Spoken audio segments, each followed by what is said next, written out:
I'll say something about Dubai, and I think you may be trying to solve it. So the other, like Silicon Valley or the U.S. where I'm from, there's a well-developed investment ecosystem with venture capitalists and private equity, and this round, that round, A round, B round. You have your go-to people for raising capital. I think that in the Middle East in general, they don't quite have that psychology yet.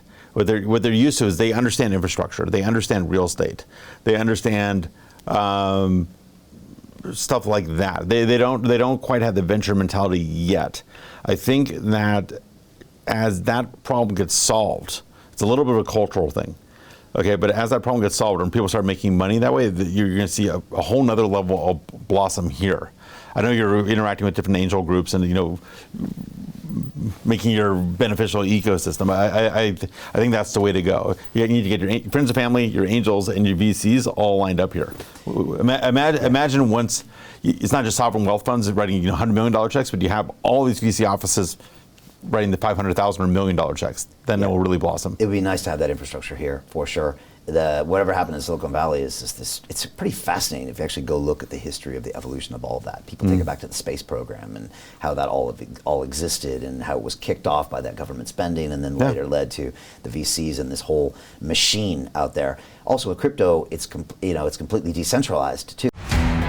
How do you get out of a rat race? How do you create wealth not only for yourself, but also for the generations to come after? I am absolutely amazed with the quality of companies that we're getting exposure to. We go on to Zoom calls with the innovators and the folks who are building new applications in metaverse, blockchain, artificial intelligence, decentralized finance. What's going on, everybody? Thumbs up if you can see me. We are focusing on early stage investment. And the quality of people that we're getting exposure to, whether it be Dan Tapiero with 1RT, Jason Ma from Open, Yatsu from Animoca. It's been a phenomenal experience thus far. It has far exceeded my expectations. We are focusing on cutting edge technologies. I view it now as the best investment I've ever made. The upside I view is unlimited. And as a retail investor, I would never get this exposure anywhere else outside of Investment Club. See you in the Investment Club. So you got people investing all over the place with legal entities all over the place. And so maybe it's even harder there because there was never like a geographic location or mentality or even culture. So you got that mixed on top of, like you said, the issues that you talk about, not like this infrastructure of different levels. But it's kind of... Let me touch on that for a second. Actually, you see a lot of this more than I do, too. I'm glad you brought this up. So this is what I was talking about. The diversity of geography and law is an inhibition to investing. How do I know whether or not to invest in that Vietnamese company? How do I do due diligence on it? How do I know whether Luxembourg or Liechtenstein has the best fund structure in all this? It is, we have our accounts and we have our experts and everything else, but there's just so much stuff there. It's overly complex. And with these crypto projects, you have a contract with someone in this other country, where do you sue them? What do you do? And all that challenge. So imagine, this is what I was and am working on. Imagine if you have a global regime of programmatically enforced contracts where you say this company is not set up in Vietnam, this company is set up on Ethereum. It is a DAO. Or a decentralized autonomous organization, or a DAC, decentralized autonomous company. If you want to do the profit version, people mostly say DAO, but just say DAC. Okay, imagine rather than having Delaware Corporation, you have a Polygon DAC. Okay, and now you know where it is. It's on that blockchain. You know that for a contract to be enforceable against it, it has to be a smart contract. Okay, and you know that you have an oracle to resolve disputes. That would put investment on steroids. I no longer need to review this stupid English language contract where someone slipped in some sense that kills me, and they forgot to mention it on the third draft. But you have code, and the code is auditable.